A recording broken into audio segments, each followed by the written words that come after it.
Hey everyone, Warwick's here. Happy week 2, as I record this, I guess, of the War Within. Don't forget this week you can finish your Earthen quest line and all your stuff is reset, of course, for that. And we get our final early story of Dragonflight, which I've heard had some banger cinematics. So definitely watch that. That's all going on as I record, which is Tuesday night, September 3rd. Today's video is about Windwalker and our last of the quick guides. So my goal is to keep this under 25 minutes. If you want to go super nerdy and dive deep into Windwalker Monk, then I definitely recommend checking out the Monk Academy series. That'll go up there so that you can, or rather, yeah, it goes up there, sorry. So that you can go really deep into this. This is just going to meant to be kind of like helping you get started with everything you need for Season 1. So we'll talk basic talent builds. We're going to talk about kind of a cover the rotation like as a refresher, not going deep dive into it. And then we'll talk about things like gear, consumables, tier set bonus, all that fun stuff that is going to allow us to kind of have a foundation to work off of as we get into the first patch of Nerib Palace.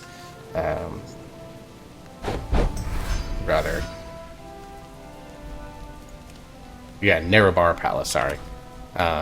Go from there. So let's dive right into talent builds. We're going to start with let's start with the raid build, and we're also going to cover hero talents, by the way.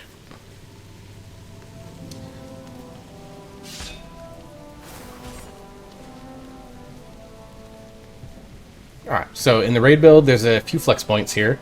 Obviously, you could switch out with detox for something like going down into the tree, grab like quick-footed. I think you could definitely do that, no problems here in this raid build.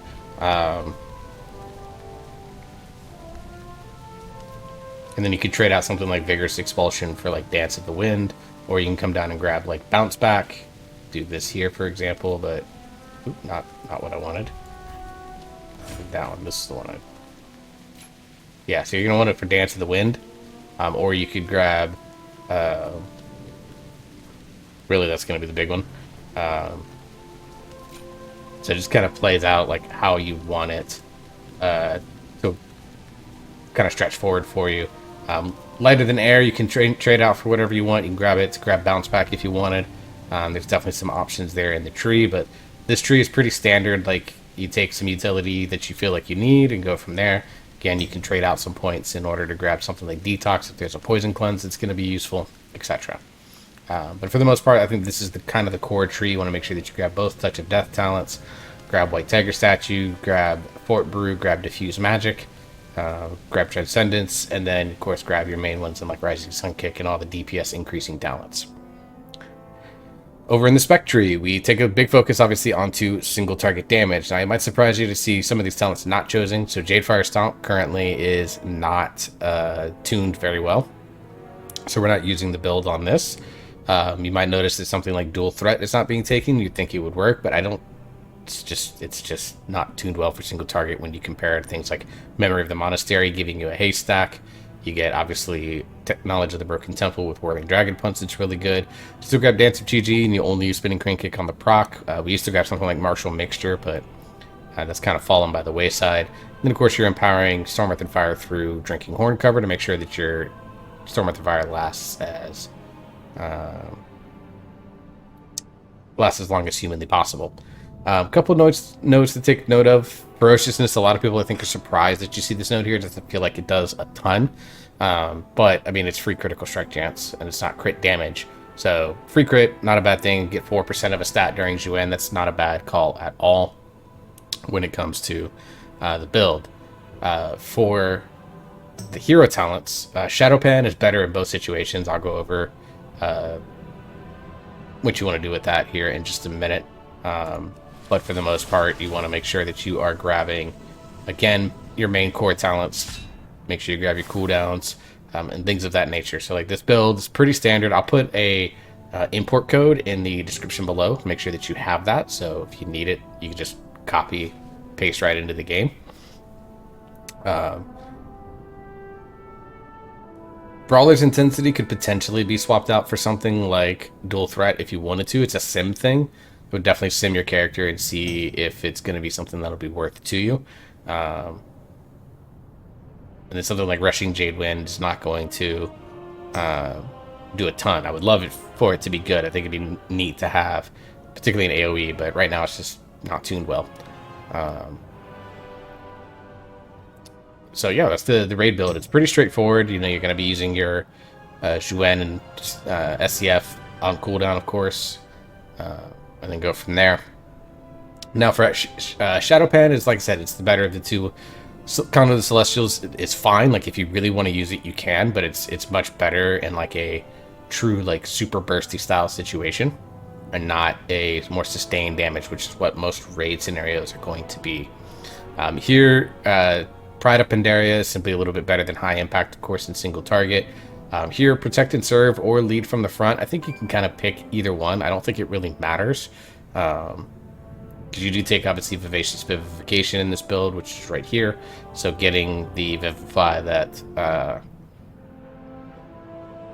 always gives you a little bit of extra self-healing when you use the instant heal on yourself may not be bad, but then you can also grab a heal for the damage of Chi Burst. Like, it kind of depends. You can pick either one of these, and I think it's going to be perfectly fine. Here, Predictive Training, it says when you dodge a parry attack, reduce all damage taken by 10% for 6 seconds. This may seem counterintuitive because you don't necessarily dodge a ton of attacks, but there still is opportunities for you to dodge. But Whirling Steel also definitely has a place in the tree itself, because it can still be quite good overall. Let me grab the build one more quick. Did I make a note on that? Yeah, you're just gonna use the Protective Training there. So that is the raid build here. So Shadowpan definitely better here. Flurry Strikes got buffed kind of late in the beta cycle, so that definitely makes it better. In the Mythic Plus build, you can see there's a couple of talents to change. We're grabbing a little bit more utility here.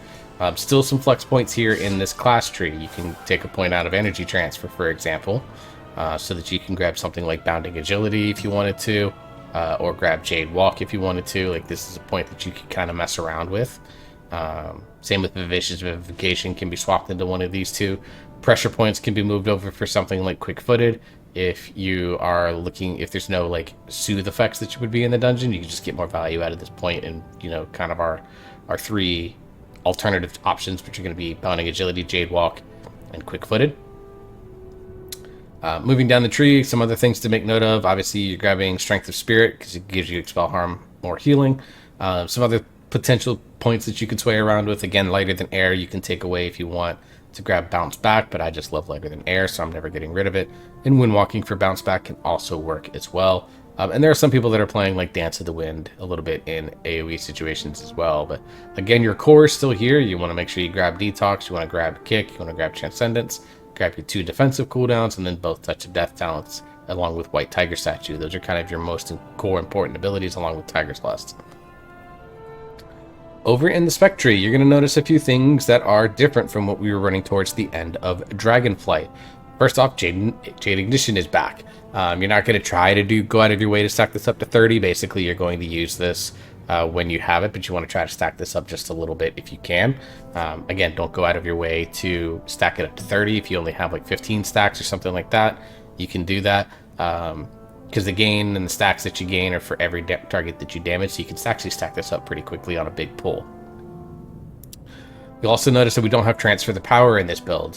So Fist of Fury is still a major part of the DPS rotation in AoE, obviously, because it is one of your big AoE spenders. But you're not delaying it for trying to get this stacked up. So you just kind of get more out of something like Dual Threat coming through. And then, of course, with Whirling Dragon Punch, you're going to grab Revolving Whirl, which guarantees that you have that Dance of Chi-Ji proc, which means you're going to proc off your Jade Ignition. There's just some nice little interplay. One other thing you might notice is we don't take Drinking Horn Cover or Spiritual Focus in this build, mainly because you don't want to necessarily extend your Storm, Earth, and Fire to be as long as possible, unless it's like a really high tyrannical type week. You can potentially trade a point out of something like Dual Threat to grab Drinking Horn Cover if you need it. And Spiritual Focus, basically, you don't need the CDR so much because you have 2 charges of SEF, so you don't get a ton of value out of that. Another point that you could potentially trade out is Ferociousness for something like Drinking Horn Cover. That's probably going to be your best secondary point to spend on it, and go from there. And lastly, you're going to notice we take Darting Hurricane. At first, I didn't think this talent was going to be all that great. Playing with it a little bit in Heroic Dungeons, it definitely makes it so that the Darting Hurricane is quite nice. And then you kind of combine it with a bunch of other stuff, with Thunder Fist and Strike of the Windlord. Like, it just does, like this right here. I mean, it's 5 choice nodes. It's a huge investment into making Strike of the Windlord extremely strong, but it's also 5 of the best points that you can spend in the tree in terms of DPS gain. So it's just very much worth it. Again, Shadowpan is the best one here. Again, I would like for Conduit of the Celestials to be good, because I just love the idea of Conduit of the Celestials. But for right now, yeah, Shadowpan is still going to be your best. And you kind of run this exact same setup as you do in Mythic Plus for your choice nodes. You would think that something like High Impact would be good, but it requires kind of a little bit of luck in that you have to have targets that die within that window, whereas this just makes everything flat better. Like, it's more consistent in its damage output, so this is why we take this pick. So overall, the Windwalker tree definitely has some nice little options, nice little bit of build variability, and with some small tweaks and tunes to a number of different talents, I think you could see something like Rushing Jade Wing get a small buff. You could see it back into the mix. Jade Fire Stomp gets buffed. You could see it back in the mix. Even something like over here with Last Emperor's Capacitor could be a little bit better. I hope not. I hate that ability, but with some small tweaks, you can definitely start to see the play, and you can see how, with just a small bit of tuning, Windwalker can have a very, very variety level of gameplay. Alright, so we kind of already talked about the hero talents. Let's talk a little bit about your rotation. So we're not going to go deep into this, but the refresher is that Tiger Palm is your main chi builder, and then for single target, you want your spenders to be, in this order, priority: Strike of the Windlord, Rising Sun Kick, Blackout Kick if you have max stacks of Teachings of the Monastery, which you can stack up to 4 times. And then Fist of Fury with Spinning Crane Kick, only used on Dance of Chi-Ji procs, and then you use Whirling Dragon Punch on cooldown. And Whirling Dragon Punch does give you up to 8 stacks of your Teachings of the Monastery, so you want to make sure that you're using that so that you can gain that access. Now remember also, Blackout Kick has a chance to, and does reduce the cooldown on Rising Sun Kick and Fist of Fury by 1 second for every time the Blackout Kick hits. So you can definitely see how you rotate through your chi pretty quickly when you have those really high stacks. You're talking 8-9 seconds. It's a full reset on a Rising Sun Kick, and a majority reset on something like Fist of Fury. So you just open up a lot of really, really cool paths. In raid situations, you're going to use your 2 cooldowns on cooldown. Don't hold them, don't wait for them, don't do anything like that. You just want to make sure that you're using them all the time. In Mythic Plus scenarios, don't go, obviously, like with 5% left on every mob in the pack. You don't want to blow a cooldown. Just wait for the next pack. Just be mindful, be smart, but don't sit there and hold them for too long. Like, you just kind of have to learn your timing in your dungeons.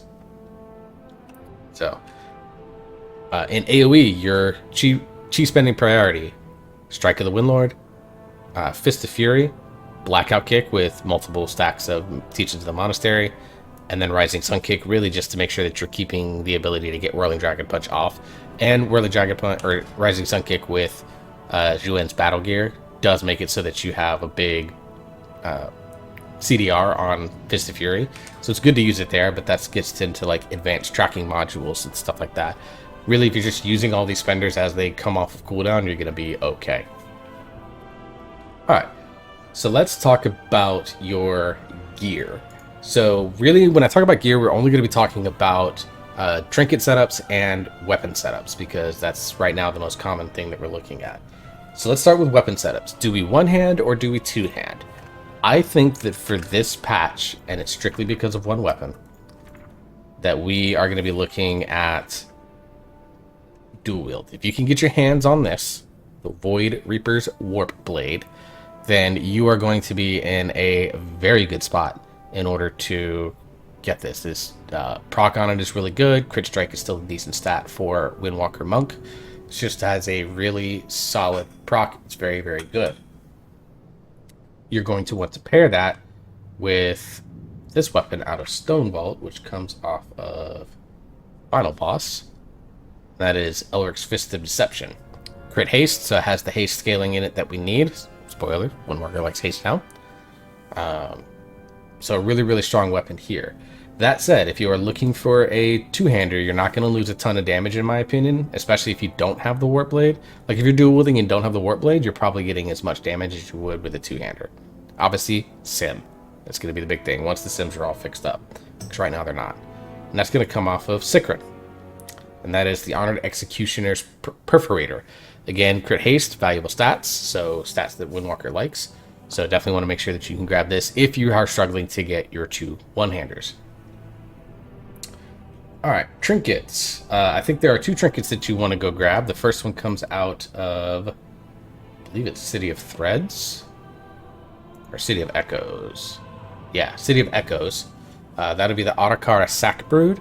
So obviously equip, big haste amount, and then when you get the egg released, you get a big agility boost and gives you nature damage target. It's just overall the strongest trinket.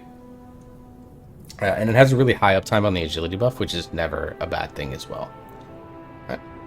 The second one that you want to grab is Scarden's Grace, and that comes off of General Umbrus. Let me pull, I believe it's in the raid. I don't think it's in the raid.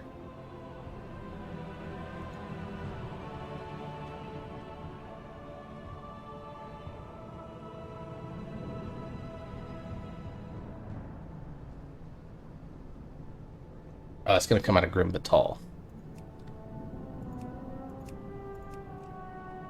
So Grim Batal.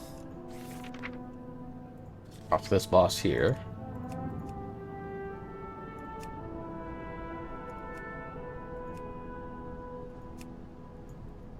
Okay, here. I'll just pull it over here. So Scarden's Grace, basically this gives you a big old mastery boost, and it's a ton of agility once it's on the... once it's available in Mythic Plus. So just a really good one. Again, mastery, a decent stat for Windwalker Monk, so one that you're going to want to go chase. And again, it's really strong. The Void Reaper's Contract. This is another one that people are talking about quite a bit here out of the War Within for Narrowbar Palace. I believe this comes off this... comes off the Nexus Princess here. If you already have the Warp Blade, then this is a pretty strong trinket. It can replace something like Scarden's Grace. Just because it does make the shadow damage off of the Warp Blade happen more often. So it's just a really nice one, but I would only use this if you already have the Warp Blade. Without it, it's not as strong. It's still good. It's like, I would say it's like an A tier trinket, but Scarden's and the Sack Brood are going to be kind of A+. Let's talk about your tier set.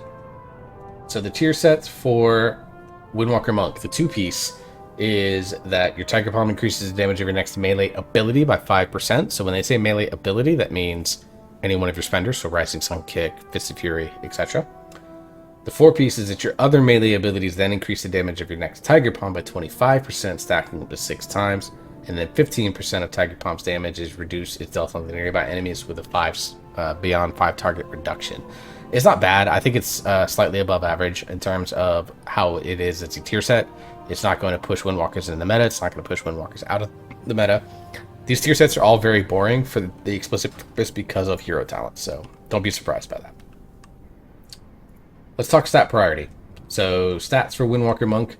For Shadowpan, generally speaking, you're going to be, really for both hero talent setups, you're going to want to go be, let's do it this way.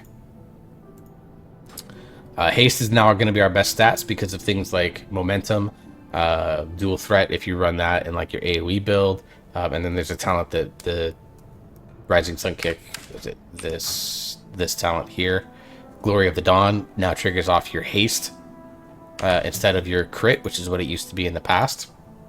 So it gives you lots of haste scaling into the build. And then versatility is just good because it's just a flat damage increase. That said, crit and mastery are not bad at all. You're going to want to sim yourself to see kind of where you're sitting on all of this. Not bad stats at all. So I wouldn't, like, if you get like a haste mastery or a haste verse piece and at the same item level, sim them, but it's most likely going to be the haste verse piece that's better. But if you have like a haste mastery piece that's 20 item levels above your haste verse piece, then still take your 20 item level upgrade. Like, it gets to that point where you're item level kind of trumps everything. And finally, let's talk enchants and consumables. So for your weapons, you're going to want to grab a Authority of the Depths. I think is going to be your best option because it just inflicts that shadow damage, stacking up to 3 times. You're probably going to want to dual wield that, but you can grab Authority of Radiant Power, which gives you the radiant damage and gives you a primary stat increase as well. Both of these are good. Definitely go use them. For Cloak, you're going to want to grab probably either Avoidance or Leech. Really, just grab whatever one you want. It doesn't really matter. Crystalline Radiance will be your primary stat for your chest. Awesome there. Stormbound Armor Kit gives you the agility and the stamina, so never a bad idea there. Defender's March for even more stamina on your boots, and then you're going to want haste on your rings. So you definitely want to go that route on those. For Flask, you're going to want to grab Flask of Tempered Swiftness early on, and then potentially Flask of Alchemical Chaos could be valuable later on down the line once you start to get more haste. Tempered Potions, which just give you... there's a Tempered Potion that gives you more secondary stat. Whichever one is going to be the best. Haste early on, probably versatility after a while. Algari Healing Potion, and then you want to grab the Mana Oil. And you think, what? The Mana Oil? Yes, really. Because it increases your crit and your haste, and those are valuable. The Augment Rune you want to grab if you have the ability to get them. Feast for your food. Your Diamond Gem is going to be the primary stat, the Culminating Blasphemite, which gives you 181 primary stat, plus a little bit of critical effect per unique gem color. And then you want to grab Haste First Gems, which are the Versatile Emerald. Let's see.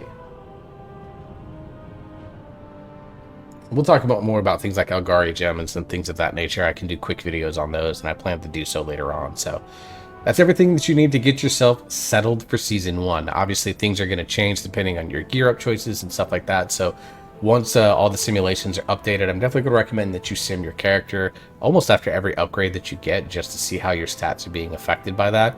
DPS sim definitely more than every other spec. So it is just something to be mindful of. You can grab an add-on called Simulation Craft. That's here. Basically, it just pulls up this window. You hold control and hit C, copy it, paste the string into raid bots, and that's how you're going to be able to actually sim your character. So that's the Windwalker Quick Guide video. I hope you all enjoyed yourselves. I hope you all like, share, and subscribe if you enjoyed this content. I'm going to continue putting out Monk videos. I've already had some people reach out and ask if I could do some VOD review and coaching for Raid and Mythic Plus, and I am happy to do that, but not until I VOD review myself, because I'm of the opinion that if I'm going to sit there and try to criticize someone else's gameplay and help them, I need to criticize my own gameplay and help myself. So I'll put out some VOD reviews that I'm going to be doing once the season kicks off, mainly around Mythic Plus, but I will do a couple of raid fights, particularly raid fights that are on farm, and I should be able to prioritize everything better.